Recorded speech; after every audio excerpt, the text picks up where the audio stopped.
Well, here we are. You can tell I hadn't practiced that yet. It's so good to see everybody. I've talked to a few of you, and I think everybody was just ready to have something on their calendar outside of their basement office, I think. So we are thrilled that all of you could join us today for our first cab since January. It's great. We've had over 80 RSVP for the event. I think there's around 50 that have joined us here this morning, which I think is phenomenal. We welcome all of you. We welcome everybody that's joining from home or wherever they are via live stream. We're also going to be recording the event too for people to watch it after today. So we're thrilled. So a big thank you to all of you, specifically to Father David Lease, who took time out of his day to say Mass at 6:30, and we really appreciate his support. I tried to convince him to stay a little bit longer to say the opening prayer, but he had another commitment, so I'm going to make an attempt at the opening prayer. For those that get the Magnificat, we have also free Magnificats out there for you for the month of September. But it says August is National Back to School Month. As summer winds down and a new school year approaches, we thank God for the gift of intelligence, the capacity to know and understand the world, ourselves, and the Creator of all things visible and invisible. We also praise Him for the gift of faith, that grace which sanctifies and illuminates our mind so that we may know Him intimately as a communion of persons who desire that we share in their divine life and love. So if we just bow our heads quickly in prayer, in the name of the Father, and the Son, and the Holy Spirit. Dear Jesus, thank you so much for all our schools, all our teachers, everybody that educates our children and our families, and all of the generations that have gone before us to give us what we have today. Continue to watch over all of our healthcare workers as we continue to navigate this new situation with COVID and the pandemic. And we just pray that you watch over them and guide each and every one of us. In your name we pray. Amen. In the name of the Father and the Son. Holy Spirit. Okay, so the other big challenge with this new normal is that with live streaming, I have to stand still. And for those of you who might know me, that's going to be a real challenge here, but I'm going to try to get through the next 5 minutes with me standing here. A couple more thank yous. I'd like to thank the new team at Spiritual Life Center, Dave and the crew, for the wonderful meal. I'd like to thank Wichita Door Ministries, Jesse, Joseph, and his team that are making the live stream available for us, so we're very appreciative of that. Everybody that's on the Catholic Assembly for Business Advisory Board, specifically for Mike Westcott for securing our sponsorship this morning, and for serving, and where's Rob? Rob's probably still serving, but anyway, and for those guys that stepped up to help us serve Christina and the team, so we appreciate that. And a special shout out to the newest and most important member now of CAB, Monica Berger. I always get it wrong. As some of you've probably got an email from Monica, either asking like, "Hey, have you paid your dues?" or "Are you registered?" She has really been great, making sure that we're coordinated, and we really appreciate all your help, Monica. And you'll hear from her just in a moment. We definitely want to thank the Gerber Institute and Josh Papsdorf for sponsoring this event. And Josh, we'd love for you to tell us a little bit about the Gerber Institute and yourself. Good morning, everyone. Happy to be with you, although lately all the people I've looked out and seen like this have been a little different. With all the masks and everything with the students, it's a little unusual. But I'm very happy to be here this morning. Mostly, I will have to admit that as an academic and a professor, one of the reasons I got that instead of a real job was I don't want to have to be at a real job at 8 a.m. So if you ever have like a professor that you remember from college that you'd like to get back at, why don't you invite them to a meeting that starts at like 6:30 or 7? Because you guys can maybe pull this off pretty easily, but it was pretty tough for me this morning. So, but I'm very happy to be here on behalf of the Gerber Institute. The Gerber Institute was established at Newman a number of years ago in honor of course, our former bishop here in the diocese, Bishop Eugene Gerber. And our mission is to promote the integration of Catholic tradition with all the other disciplines around our campus and community. So we integrate Catholic tradition with the sciences and with health, and also with things like business. And so we were very happy to partner with CAB this morning and to be here with you all. So thank you for that. And we are, of course, very happy to sponsor this event in particular because Coach Potter has been such an important part of the Newman community for many years. So if you get a chance, please take a moment and look at the Gerber website. We don't have as many events as usual coming up due to the current situation, but we are still hoping that we're going to be able to actually have Father Paul Scalia coming to campus in conjunction with the diocese for the Red Mass. So on September 24th, we're hoping we'll also be able to have him on campus and either live stream or actually invite people to attend. So just please keep an eye out for that, and thank you for having me. Thank you, Josh. We really appreciate it. And we got another VIP from Newman, Kathleen.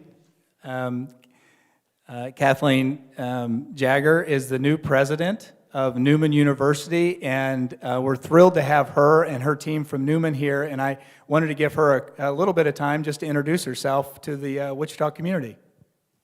Thank you very much, Blake. It was great to meet him this summer at the Jet Open, and he invited me right then and there to this first CAB breakfast. So I'm delighted to be here today. This is, I think, the 5th week I've been here in Wichita. I started the 1st of July. And as you all know, Newman is really an important part of this city. And our goal is really to make Newman University the Catholic university of choice for Wichita, for Kansas, and for the entire region. That's where we're heading. And I hope all of you can help us make that goal a reality.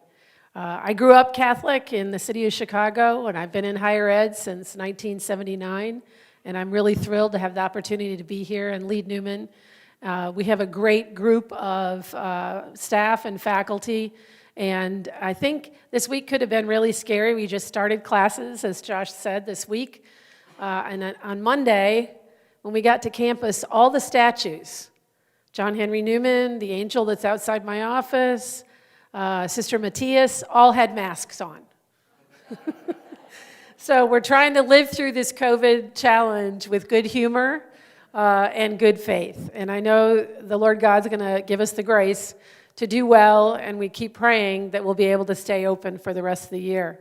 There's a few other Newman folks here I'll just mention. Teresa Wilkerson and Jill Ford from our College of Business, and Beth Fatkin from our development office. We're glad to be with you here today. Thank you. Thank you so much. We're glad that you could make it. Again, I'm having trouble. I just need to make sure we stand still. How many people, this is your first time to CAB or a guest? Well, wonderful. Well, for those of you that may not know a lot about us, our mission is pretty simple: to inspire, equip business professionals to make a difference in their family lives and in the community. And we try to do that by providing speakers and forums and the resources that you can, whoops, a little quick there.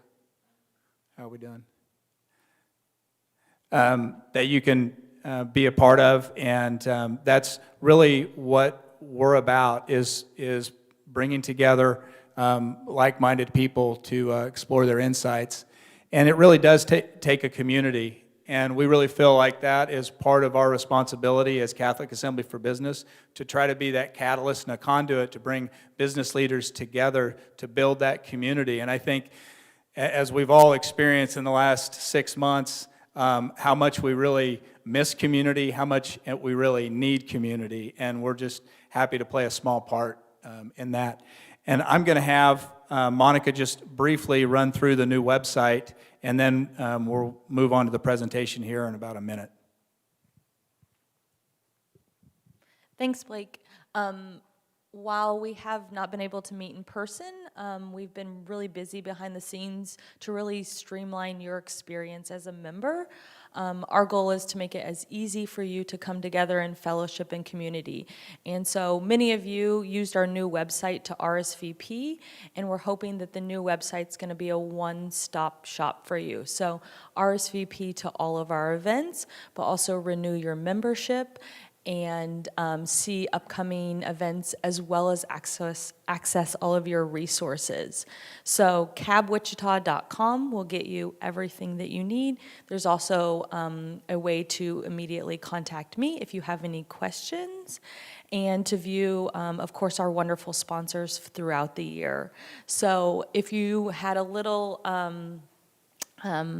piece of paper behind your name tag that said your membership dues were due, all you have to do is go to the membership tab, cabwichita.com, and it's just a couple of quick clicks and you will be renewed. And then, of course, I would not be doing my due diligence if it didn't auto-renew every year, for your benefit only, not for mine. And so if you have any questions, I will be out in the lobby to answer. But again, our goal is just to make it as streamlined for you. If you have any feedback, it is a new website, and this is my first website to ever build. So I would love some feedback if you feel like there's something that could make it better for you as well. And we're always looking for help. If you have a speaker that you think would be wonderful for us to bring in, and Josh mentioned Father Scalia coming, and that was a perfect segue to say that we have Father Scalia coming in as part of the Red Mass, and Blake will mention that later, but the other, yes, Father Paul Scalia. So the other huge thing that the website offers is our many wonderful resources, and so you just click on the resource tab, our wonderful partnership with Formed that you receive as a complimentary membership.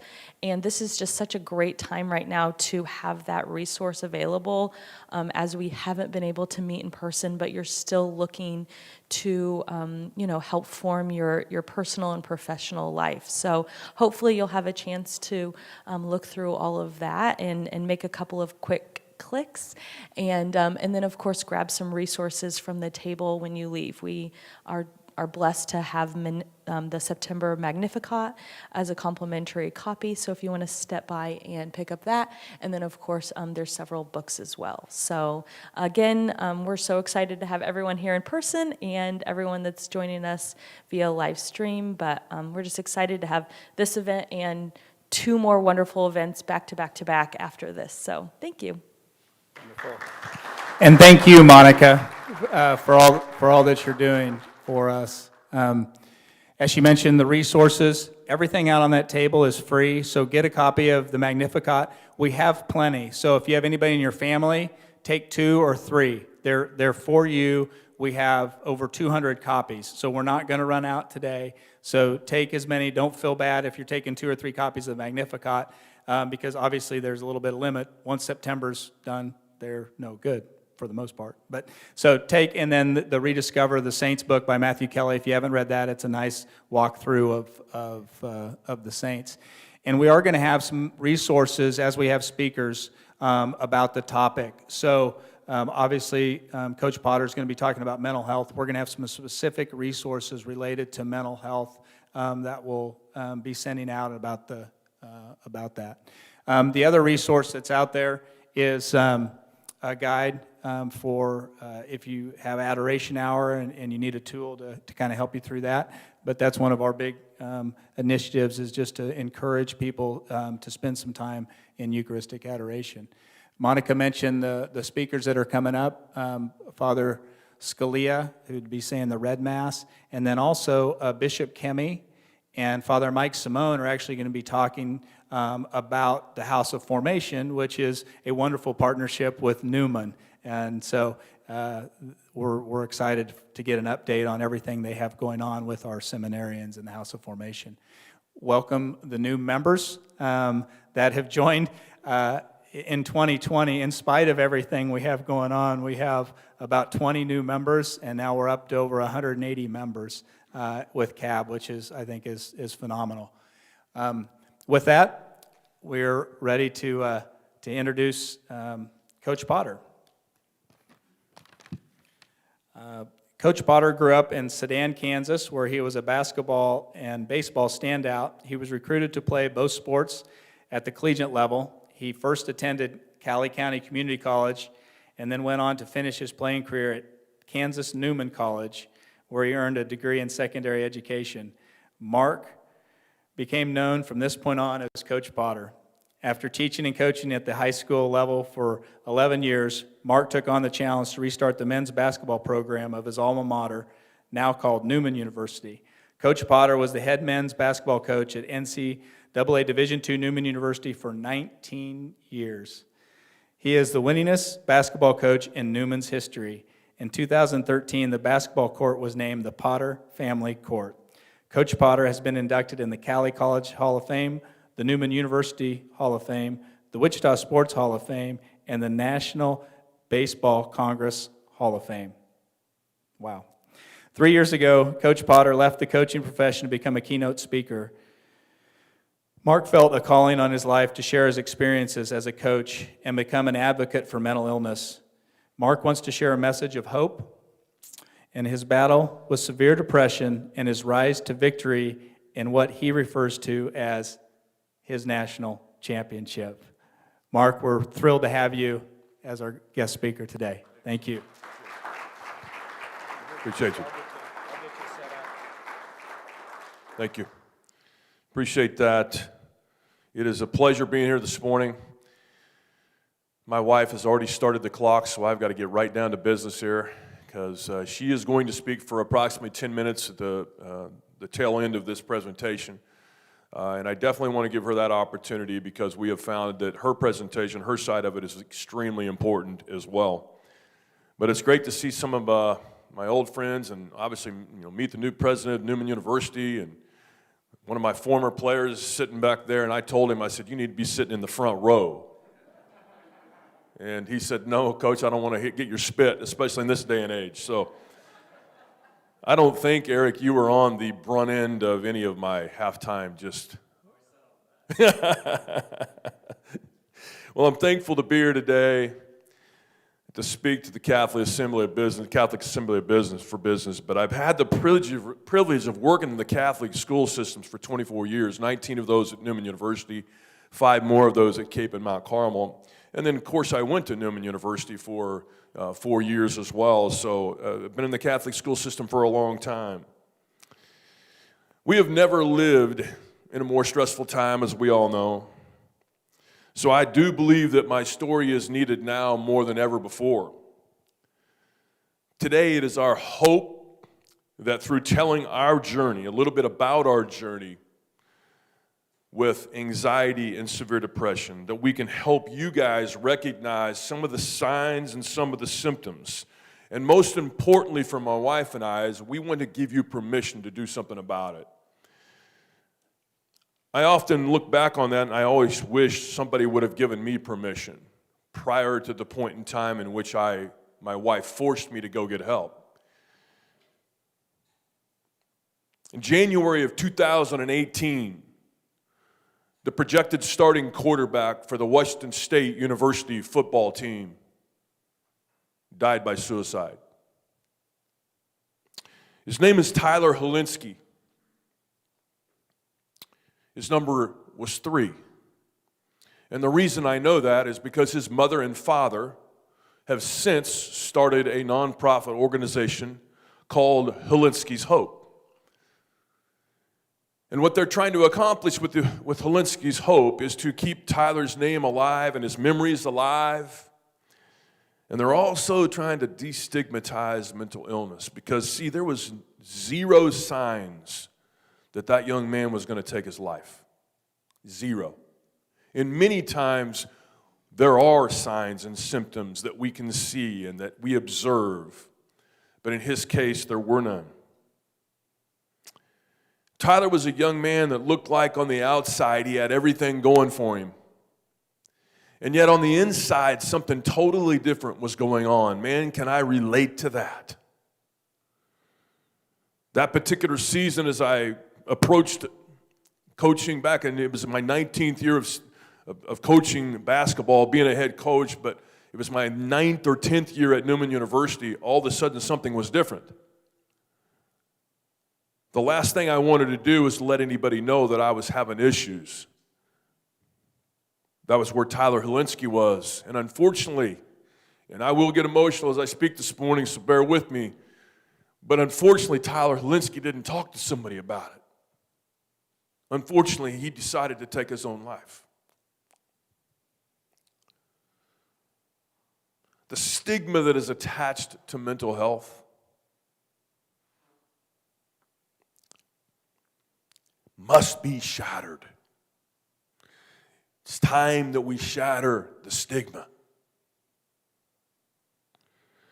The stigma is a lie. And it's one that we all continue to be a part of. My hand is up. I'm not pointing my finger. It's pointing right back here. 3 years ago, when we decided to get out of the education world and get into the speaking world, we decided we wanted to make an impact on a daily basis if possible. It has been a phenomenal journey that my wife and I have been on. A challenging one at times, but a phenomenal one. And we are blessed to have the opportunity, and we are thankful to be here this morning.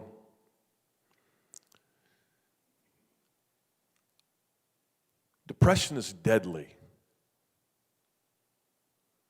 So how do we change the mindset of any and everybody in regards to how we observe people with a mental illness? How do we do that? How do we change the insanity of what mental illness is all about? That's kind of a weird word when I use it with mental illness, but I love using that word because, we're going to do the same thing over and over again, and we're going to expect a different outcome, right? Well, how's that been working for us? Not very well. So we've got to figure out a way to make some changes. One of those ways is that I want to encourage all of you, and each person sitting in this room today, in some form or another, has had an experience with a mental health issue. Whether it be you personally, somebody in your family, or a close friend of yours. We have all had the experience. Statistics say 1 in every 4 people in the United States in any given year will go through some type of mental illness issue or have some type of mental illness issue, whether that be anxiety, severe depression, on and on and on with different things that could take place. One of the things that I know beyond a shadow of a doubt that can change the trajectory of where we are going in our thought process with mental illness is that you start telling your story. I hope you're hearing me here because, see, not everybody is like me. They get up in front of people and they just, pour their heart out and tell everything about their own personal journey with severe depression. I wouldn't expect it to be that way. Matter of fact, I didn't expect to be here today. That was not the game plan, I can assure you of that. The game plan when I was going through depression was to make sure nobody finds out and to make sure that we keep this under the carpet and only let 3 or 4 people know at Newman University so that when I came back to my team, nobody knew where I was. I'm going to go back to coaching. We're going to put that in the rearview mirror and we're going to go on with life. Because I didn't want somebody to think that Coach Potter couldn't handle his daily duties. I was a husband, a father, a head coach. I was extremely ashamed.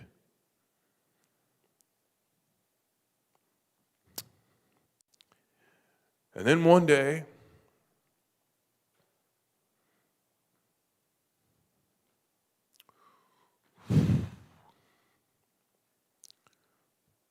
when I went back to my team, I decided to tell them everything. I felt like I owed it to my team. I missed 8 games and 28 practices. Now, I played 2 sports for 4 years in college. I played 3 sports in high school. I played 14 straight years in the National Baseball Congress tournament. I played 500 to 700 fast pitch softball games when I was young. Never missed a game ever. All of those games. The severe depression took me out of doing exactly what I love to do, and that was to be a head coach. I missed 8 games and 28 practices. But I decided I needed to tell my team because I felt like I owed it to them since I wasn't with them for that amount of time.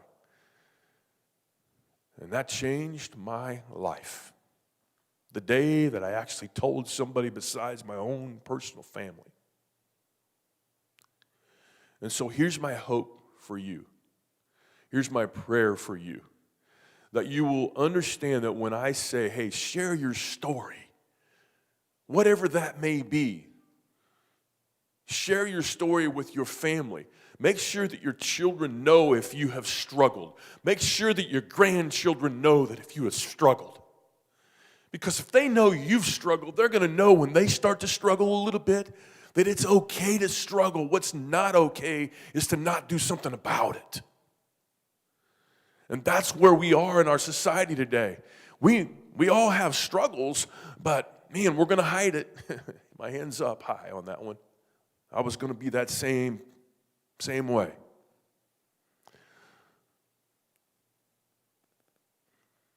We have a famous football coach in the state of Kansas who just retired from Kansas State University a couple years ago. His name's Coach Bill Snyder.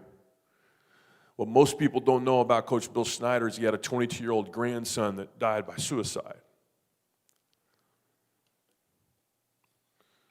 We had a 5th grade student in the Wichita area a year and a half ago that took their life. This is alarming. Obviously, it's alarming to all of us. The second leading cause of death, I want you to hear this stat. I don't give a lot of them, but I want you to hear this stat. The second leading cause of death in the United States for 10 to 44-year-olds is death by suicide. 10 to 44. Any age, obviously it's heartbreaking. But when you go all the way down to 10, and unfortunately that number has been lowering, and especially with the pandemic that has hit. Obviously, COVID-19 has changed everything in the last few months. This is the first time my wife and I have been talking to somebody in person since February. Man, is it great to be out again, right? But we have stay-at-home orders, school and meetings online, all the unpredictability of whether we're going to stay in school, whether we're not going to stay in school now. Many jobs lost. People still working at their jobs, risking their lives. And thank you to those people that are doing that.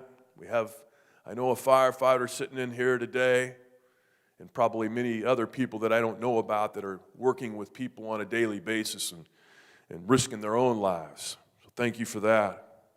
The homeschooling, homeschooling for somebody that's used to homeschooling is not a big deal, but somebody that's not used to homeschooling, I can imagine what they went through and what they might potentially be going through as we start the new school year, depending on the situation.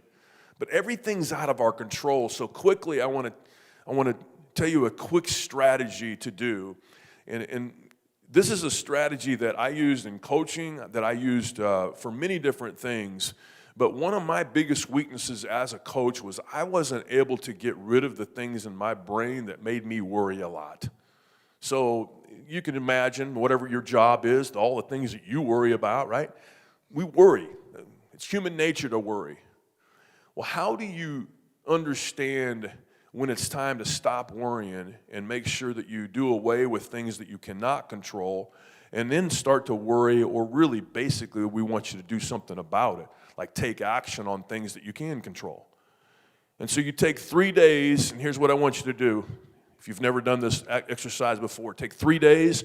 At the end of the day, write down all of your worries, everything that you can remember that you worried about. You write them down. And if you don't write them down, you won't be able to change the course of how you think. That's why you have to write them down or put them in your phone, however you want to do that.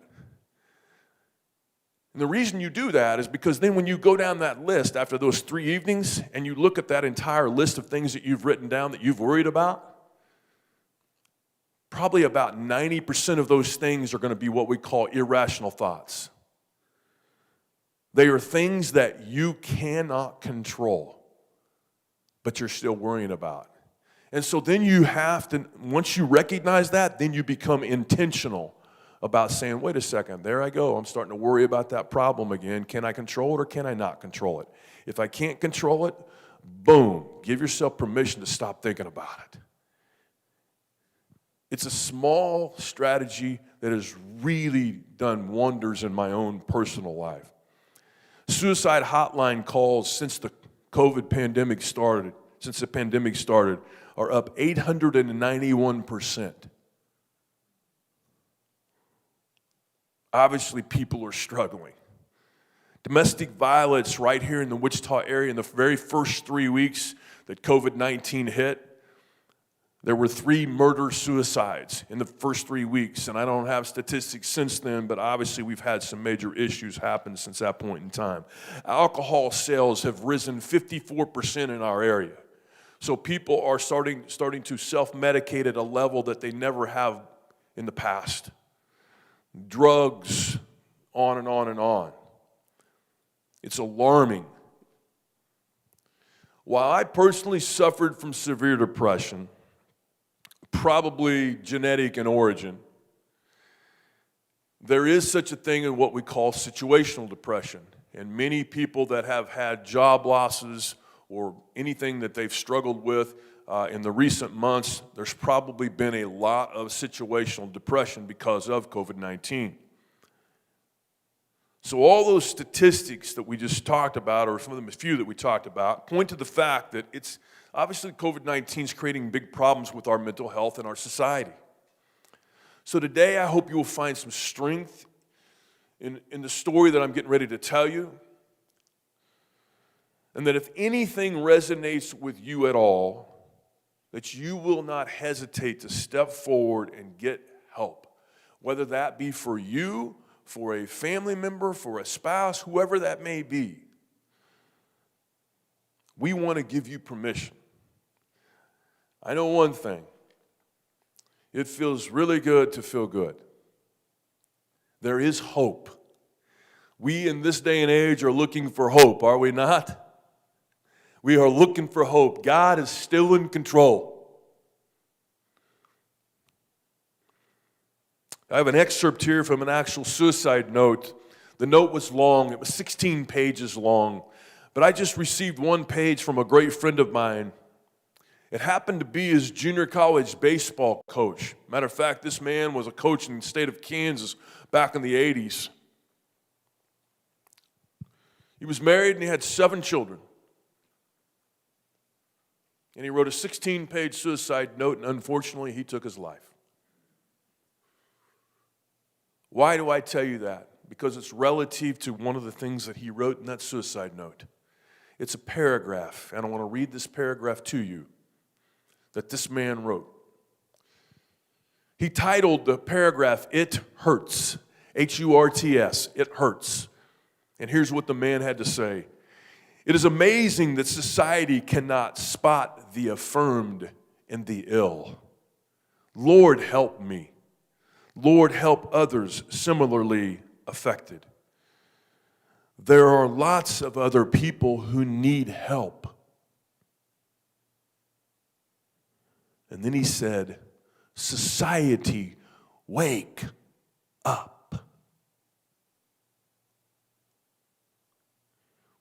He wrote that note over 30 years ago. Have we awoken? Has our society awoken in regards to mental health? I think we all know the answer is, man, we've got a long ways to go. Powerful words from a man that was struggling, a man that taught psychology, that understood the brain probably more than most of us. On the rest of that page that I received, there were just words all over the rest of the page. And I want to quickly, is it up? I'm just going to quickly read these signs and symptoms. These are signs and symptoms that he was feeling as he was going through the depths of depression. But they're not exactly identical to this, but just listen to his words. Sadness, fatigue, underactivity, no appetite, anguish, disinterest, low energy, hopeless, no concentration, passive, worthless, helpless, isolation, low self-esteem, head down, biochemical. When the doctors told me that I had to take medication because I had the serotonin level in my brain was starting to drop, I had a chemical imbalance in my brain, and the medication would help bring it back to where it needed to be, that was a relief to me because I had no understanding of what mental health issues were all about. Didn't know medication could help it, didn't understand anything about it, basically.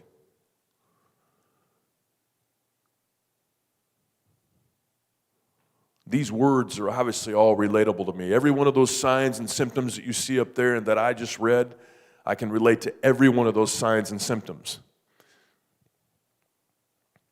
It was 15 years ago now. My wife and I have been on a mission for 15 years to try to get the word out. And I'm going to tell you the story just briefly here of what went down that particular season. As I said earlier, I was in my 19th year as a head coach. The year before, we had won 25 games, had been in the national tournament, had been ranked in the top 20. I really didn't have anything to be depressed over if you wanted to look at my life and say, oh my goodness, Coach Potter's married to his high school sweetheart. He has 2 wonderful children. He wins basketball games. Everybody looking on the outside thought I had it all going on for me. And I, just like Tyler Helinski, I was so miserable. And I didn't know what to do about it because I was in a position where I was supposed to be in control. There are expectations that we have in our society, are there not? It took me 6 weeks from the time that official practice started up until the time that the first official game was there to truly go from being the normal Coach Mark Potter to somebody that was spiraling out of control with my thoughts. I remember the very first time that I knew something wasn't right, that I was driving into Wichita from Cheney. My wife and I live in Cheney, so I had a 30-minute drive every day. And I remember the very first day that I thought something wasn't correct. I had tears running down my face a little bit as I was driving in. I was emotional. I'd lost my confidence. I was thinking, why am I feeling this uneasy feeling about what I'm getting ready to do? I've done this for a long time. I wondered what was going on with my mind. Why would I feel that way? Why the insecurity? Why the lack of confidence? I didn't have an answer, but I just knew something wasn't correct. And as I remember walking into practice, and I did this a lot of days leading up to the day where the doctors told me that I had to stay home for a while to get better. But the very first day that I walked into that practice that particular week, I remember thinking to myself, gosh, I got to figure out a way to make sure nobody else knows that I'm miserable right now. Because I was truly miserable. And so the only way I can describe it is I faked it for 2 hours every day. I knew I had to get the team ready to go for the season. And I would fake it for 2 hours, and then I would walk out of the gym up to the second floor to where my office was, and I would close my door, and I'd put my head on my desk, and I would just cry.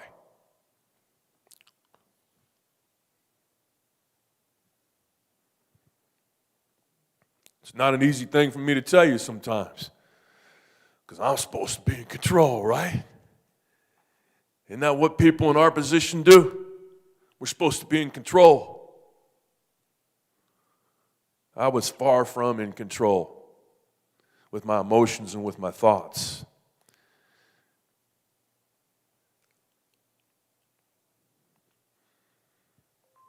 As we approached the first part of the season, we approached the first regular season game, I remember the week before, and I literally had lost almost 30 pounds in that 6-week period leading up to the first game. I could not eat. Normally during the season, I slept for 4 hours approximately a night. I was sleeping more hours than I'd ever slept in my entire life. My body was starting to shut down. And I remember driving from Cheney into Newman University and thinking to myself, I can't get this cloud out from over my head. Maybe I ought to just drive my car off the road into that telephone pole doing 100 miles an hour and just do away with this. Those were the thoughts that I was starting to have. So I had started to have suicidal thoughts.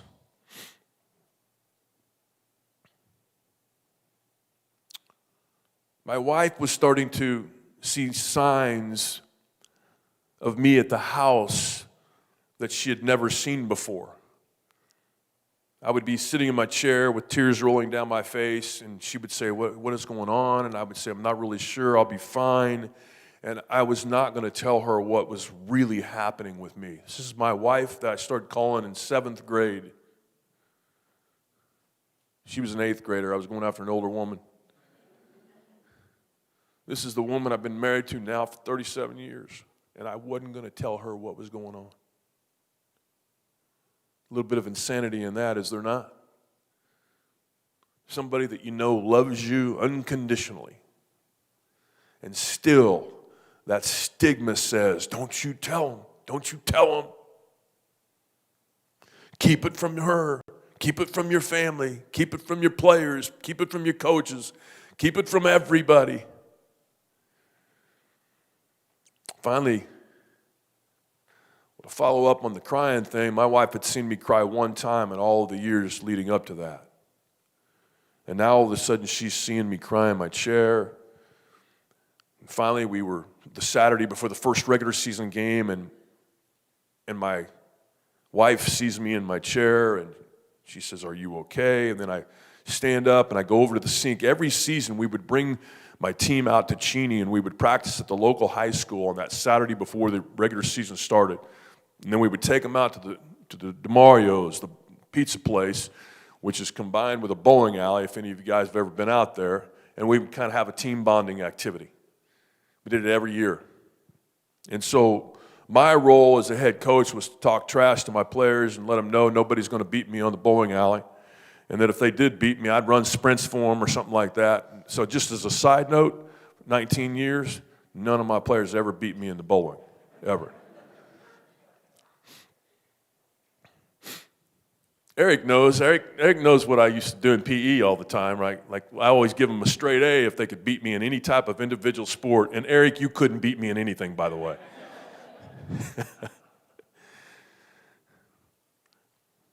But that Saturday was kind of the pivotal day in regards to changing my life. Because my wife says, "Do you need me to take you to practice?" Because I was struggling. Tears and just, I looked a mess. I'd lost a lot of weight. And I figured out a way again, and no, I think I've got this. She knows obviously something's majorly wrong, but she is not, we still have not talked about it. I figure out a way to go to practice, fake it again. We go to the bowling alley. I lie to my team. I tell them, "Listen, guys, I can't bowl today. I have a back problem." In all actuality, I was severely depressed, and I needed some help. I ate about 2 pieces of pizza and kind of looked around and went and threw it in the trash, and I went home that day. And that evening, I had to go to Sterling College because in those days, if you could go watch them live, that's what you did. And from Cheney, it was about an hour and 15-minute drive. And literally that entire afternoon, I was just laying in my chair trying to gather myself, just trying to survive. And my wife says, "Do you need me to take you to Sterling?" And I finally said, "I think I do need you to take me." It is the very first time that that was my way of reaching out to my wife. The very first time. So let me qualify something first. My wife never went with me to either recruit or to scout another team, unless there was a nice big shopping mall somewhere close by, right? and then she would drop me off and go shop and come back. This particular night, and if you've ever been to Sterling, Kansas, you know there's not a big shopping mall in Sterling, Kansas. So she was going for a different reason this time, and that was to protect her husband somehow, some way. We get there, she sees somebody she knows. The last thing I wanted to do was to talk to anybody. Anybody that knows me knows that I am a people person. I love talking to people. I enjoy a conversation. When I was going through severe depression, I was a recluse. I did not want to speak to anybody. When I wasn't on the basketball court, I went into my office and I closed my door so I didn't have to see anybody. That was the way it rolled. I had zero confidence in even carrying on a conversation. My wife says, I got somebody over here I don't want you to meet. We get to Sterling College. She takes me over there. I meet the man. And supposedly I shook his hand and didn't say a word. One of the things you learn when you're in severe depression and you're severely depressed is that sometimes your mind is a little bit skewed as to what happened. I had no idea. I didn't say a word in that conversation. I don't remember that. Of course she does. She was really upset with me that I didn't talk in that conversation. And she was kind of getting after me pretty good after the conversation was over. And you can imagine that just put me into, not her fault, but again, the situation itself continued to make me plummet more into severe depression. Because now I'm disappointed in my wife. And she finally decided enough is enough, and she said, okay, I'm going to get a doctor's appointment. And on Monday she came to me and she said, all right, I've moved heaven and earth, and I've got a doctor's appointment at 1 o'clock today. This was the day before our opening game of that season, and she said, we're going to go see the doctor. We're going to take care of this problem. We're going to attack this problem. And after all the issues that I just described to you, I looked at my wife and I said, I'm not going, and you can't make me. Well, at the doctor's office at 1 o'clock that day, they said, Coach, you're severely depressed. We're going to put you on medication. It's going to take 4 to 6 weeks before it fully kicks in. So you're going to have to be patient. We will assess you 1 week at a time. You will see a therapist once a week until we release you to go back to your team. And so for the first 3 weeks, I was at home. I didn't turn on a television. I didn't read the paper. I didn't turn on a computer. I didn't turn on a phone. I didn't answer the phone. I did absolutely nothing. I tried to eat when I could, and I slept. I was so far gone. I was actually relieved when they told me I couldn't coach my team. That's a strange statement coming from somebody like me. I mean, we're talking about opening game of a season. All right, there's 2 times in a season that you don't want to miss. One would be the opening game, and then the obviously postseason, which is what you play for. I finally the medication started to kick in, and I started to get a little bit better. And I decided I was going to check my emails. And so I went in after about 3 weeks, and I opened up my emails, which, oh my goodness, there were a lot of emails. I hadn't checked it in a long time. But there was one email that just jumped out at me. It was from Jeffrey Parson. He was the sports writer at the Wichita Eagle. He was the one that covered our team. He said, hey, Coach Potter, I want to be the first one to talk to you about why you haven't been with your team when you get back with your team. And so I hit reply real quick, and I said, I'm not talking to you or anybody else, and I sent it. I always kind of jokingly say, I was probably well enough to be checking my emails, but probably not well enough to be responding yet.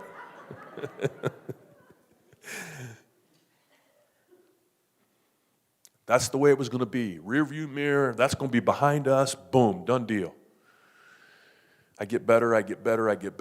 Finally, they release me after missing 8 games and 28 practices. And I get back with my team. As I told you earlier, I talked to my team about it. I decided I owed that to them. And we were in the vans on our way to Washburn University to play them. And we always had a policy. If we had a freshman, they set up with the head coach or whoever was driving, one of the coaches that was driving. And so I had Dan Han, a freshman from Phoenix, Arizona, up in the front seat with me. And we were just conversating, and that's not a word my wife tells me, but does everybody understand what I mean when I say conversate?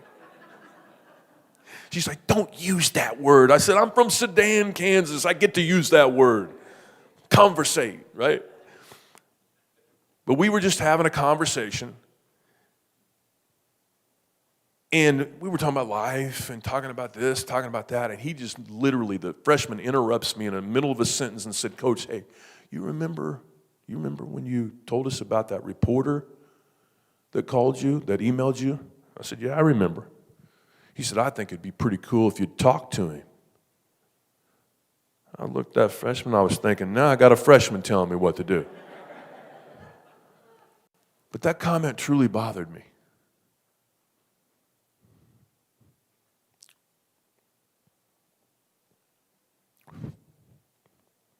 Emotions always come out on this one. We drove the rest of the way and we played the game, and I got back home and I went and talked to my wife. I said, you know, one of my freshmen said that he thinks it'd be pretty cool if we talked to him. And so my wife and I discussed it, we prayed about it, and we decided it was the right thing to do. You don't think God put that freshman in that seat that day? You don't think God didn't speak through that young man to me that day? You know, we're the ones teaching them, or they're the ones teaching us, right? You know why that young man said what he did? He had already been through depression. He got it. He understood it. He knew what it looked like, and he also knew that if his coach would say something publicly, that it could truly impact a lot of other people. And so I called up Jeffrey Parson, and he came and interviewed me. He put the article in the paper on a Sunday, and we estimate that we were contacted over 400 people in the next 48 hours, over 400 contacts of some kind. People just from all over. Most of the people, we didn't even know who they were. And I think about, my goodness, would I have eventually opened up and talked about this really difficult subject if it hadn't been for that freshman? God works in unbelievable ways. Now, I know, honey, you're nervous right now. She's like, oh my gosh, they've got to be out here at 8:45, and now I only have 7 minutes to speak.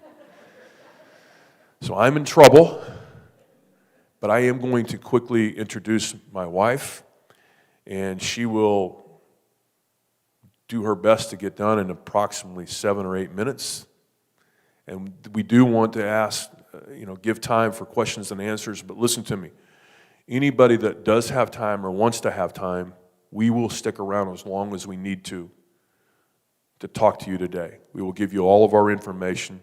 I feel a little bit hurried today, but I want to introduce my wife of 37 years, who's been there through all the great, through all the ugly, everything in between. I always call her my first team all-world MVP wife. Please welcome my wife to the stand. 36 years. 36 years. It just feels like 37. It's kind of scary, really. I kept thinking, 37? So I'm back there adding it up. I'm like, did I miss a year somehow? So I added it all up. Anyway, it's not. Yeah, what's the difference? Okay. Yes, he was supposed to be done at 8:20. He told me I for sure will, so I'll give you time. Well, it's 8:30, so I'm going to go really fast. I'm a career teacher. I taught for 32 years. If you can imagine how many in-services I've been in that talked about mental health, you can't even imagine, because we would have 10 in-service days a year.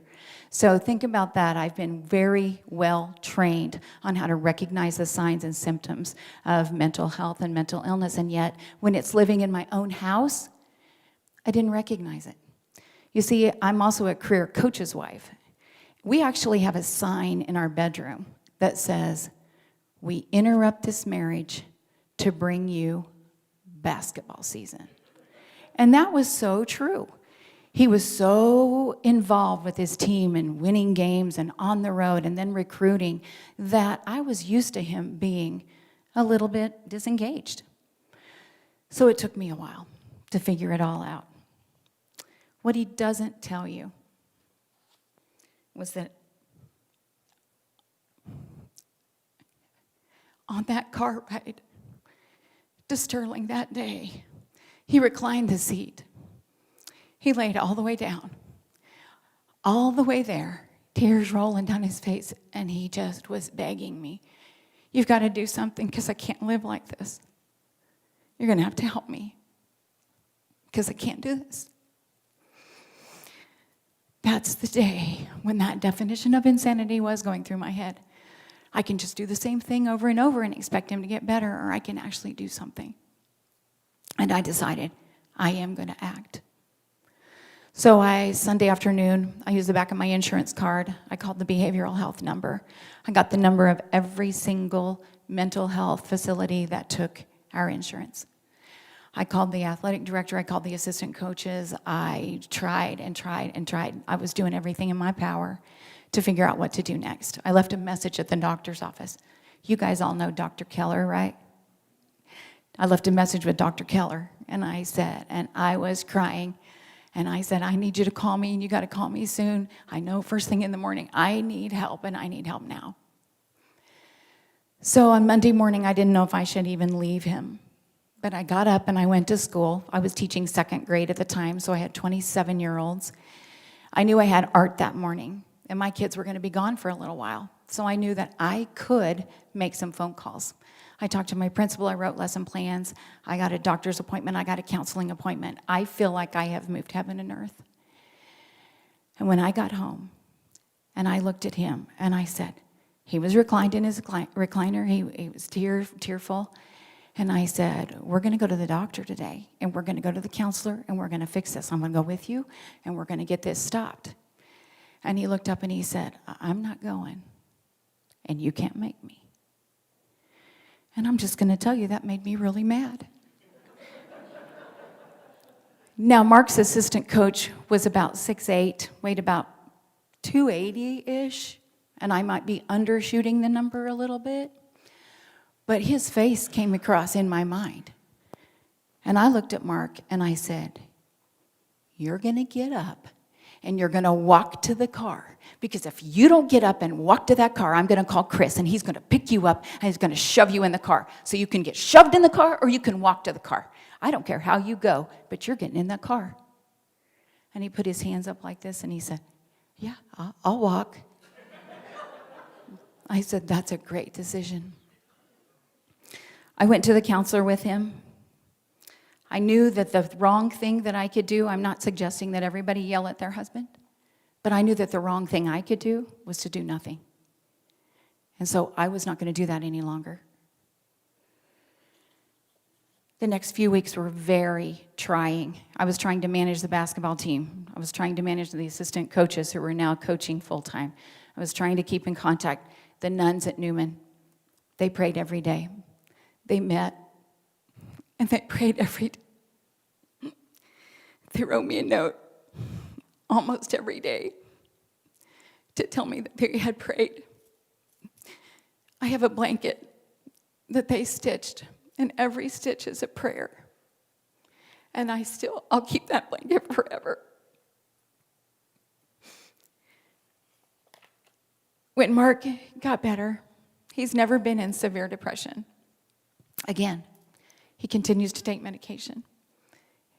We continue, if we need to go talk to a counselor, we're going to go do that. We're going to make sure we're going to take care of what we need to take care of. Now, I will tell you that when Mark told me we were going to quit our jobs and we were going to go talk to people about mental illness, I knew I had to start watching him because he probably needed more medication. That's kind of a strange thing to do. But I'm going to also tell you that I've seen the impact. I want to read something to you. This is a message that I received. I get a message almost every time we go. I was calling to thank Coach Potter for presenting at my university a while back and opening my eyes to my mental health issues. Without his speech, I probably would not be alive today. So I just want to reach out and explain the impact that it had on my life. This was written by a volleyball athlete. The trainer told us that she had her suicide planned. She was ready to take her life. But after we spoke, she was able to find the courage to confide in her parents. She realized she wasn't by herself. Other people felt that way. Her parents contacted the trainers. and they address the problem. I've used that everywhere we speak. If we are in California, I've used that example. If we are in Florida, I've used that example. That was written by a volleyball athlete at Newman University here in Wichita, Kansas. What I want when we leave here today, all I want is for people to not only have a different mindset about mental illness, but I want you to act differently. I feel like people like us have to get in the game. People like you that are managers, people like you, just ask questions, find out, be there. I know we have to be everywhere. We want to go to every high school. We want to go to every business. We want to go everywhere to start conversations that are sometimes hard to start. So today, I'm going to let Mark finish up. We will take questions, and we will be here as long as you need. We went to one high school. We got done at 10 a.m. We were there until 3:30. There were so many kids lined up. So we'll be here as long as you need us. So here's Mark. Give her a huge hand.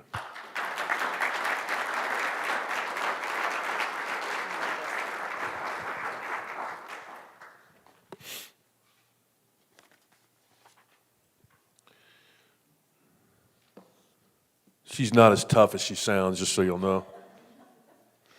Actually, sometimes she is. Kind of have to be when you live with me, I guess. I want to finish up today by giving you a quote from a lawyer's wife, a lawyer that unfortunately took his life. And his wife was quoted, and her name was Joanna Litt. And this is what she's had to say about her husband and the situation that he was in. She said, he worked in a culture where it is shameful to ask for help, shameful to be vulnerable, and shameful not to be perfect. And I thought to myself, that's the culture I work in. Not at Newman I'm talking about. I'm talking about the athletic world now. Like that's our world. A culture of, man, show your toughness, don't you show any weakness. There is strength in getting help. It is not weakness. You wouldn't believe how many coaches have approached me in the last 15 years saying, Coach, I need to talk to you. Oh my goodness, there's issues all over the world, all over the United States. We get contacted from anybody from Wichita all the way from overseas about somebody that says, man, I just need to talk to somebody that maybe they would understand what I've gone through. That's why I want to encourage you to share your story. So the question that I would ask to finalize our presentation today would be this. If you knew that you could speak to somebody and change or save their lives, would you? Well, I know you would. That's an easy answer, isn't it? But you have to be intentional about it because it's not always comfortable. Like you got to get, like we always talk about, get out of your comfort zone, right? Well, you got to get out of your comfort zone if you're going to talk about mental health. If you're going to talk to somebody in your family or a friend or somebody in your class or whatever it may be. And then you can truly impact because they'll understand that, you know what, no matter whether we're a head coach at the college level or whether we're a business person in the real business world or the president of Newman University, doesn't matter where we are or where we come from. They need to know that we are human. And when they find out we're human beings, then they'll understand, you know what? It's a lot. You've given them immediate permission to go get help. You guys have been incredible today. I put the final slide up. I sped the process up just a little bit. This is all of our information up here. We invite you to reach out to us anytime, whether that be today or 3 years from now. We get phone calls from students that we've spoken to a year after the fact sometimes, and we love that. Like, we're simply here to impact. And so please take our information down. Feel free to go on our pages and like them. Obviously, in this day and age, social media is important. And so feel free to go on our pages and like them and follow us, and I promise you I'll follow you back. if indeed you want us to. You guys have been a great, great audience, and I know we're pushed with time here at this point in time, but I do want to at least open it up for just a few minutes here for questions if we have them. Then if you can come up. Yes, sir. Kind of two parts here. Was there any mental illness issues in your family anywhere? And is that something people should be aware of? Number two, when you talk about mental illness, as you've been through this now, it's easy to see this as kind of a cognitive sort of issue or whatever, but is this more of a chemical imbalance that we don't realize is really a physical issue? Two great questions. The first question was, I did not know that there was anybody in my family that had had any previous issues. Okay? Here's what I can tell you. The answer to the question is absolutely my family had mental health issues. Once I went through it, I understood it. And so then I talked to my mother. Guess what? My mother, and this is what in the olden days they called them nervous breakdowns. That's what they used to call them. And my grandmother, I remember her like struggling with her mental health. So it was in our family.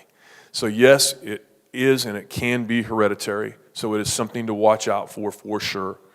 And then the second part of the question, you don't remember, do you? You want to answer that one? I'll give this to my wife. She feels left out if I don't help her out sometimes. He just can't remember what you asked. Couldn't remember. Hey, 37 years of marriage, I don't know. Yeah. Yeah, he can't remember. In Mark's situation is a chemical imbalance. Sometimes I feel like there are lots of, there are situational things that happen that put you into that state. And so his was probably a lifelong serotonin level that was, and when I look back, like I've been around Mark for a long, long time. So when he was in practice, they had a really hard season in practice one year. And I think he had a bout with it then. He brought a kid home from Cape and Mount Carmel that lived with us for 1 year, and that was a real hard situation. And I feel like that he probably had some bouts with it then, so all of that was probably serotonin level. Situations are different sometimes. Great questions. I know, we're on time, it's time to go, so you need to finish up? Anything else?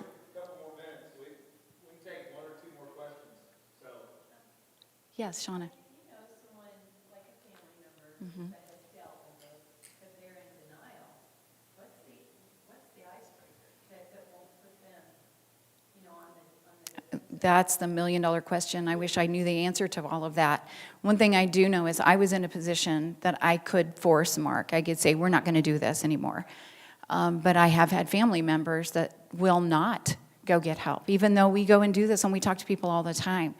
So we just continue to educate, we continue to talk about it, we continue to ask, how you doing? Is there anything we could help you with? We do know a great counselor you could talk to if there's any time you want to do that. So we just keep trying to open that door. That's all you can do. In the state of Kansas, it's difficult too because you can't force anybody over the age of 18. And so that's huge. And one other thing along those same lines is don't be afraid to speak to that person openly and honestly about your observations. One of the things that is kind of, I think, a myth in the mental health world, and also if you think somebody might be suicidal, ask the question. They will be happy that you did. I promise you that. You're not going to make somebody go out and die by suicide if you ask the question, if you're concerned about that. Obviously, when it becomes life and death, don't be afraid to ask that question. But even if it's just an ongoing mental health issue, please don't be afraid to approach them at least. And everybody handles it a little bit differently, but last thing I would ever want to do is not approach somebody and say, man, what could I have done differently?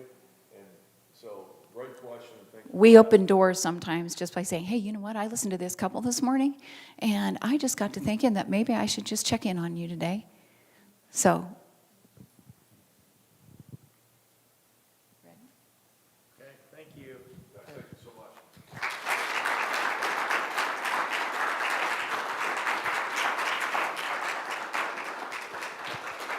Wow.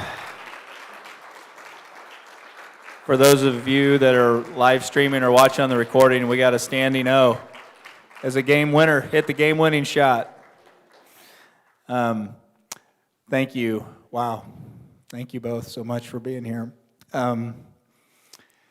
Community, we need each other. We really, really do.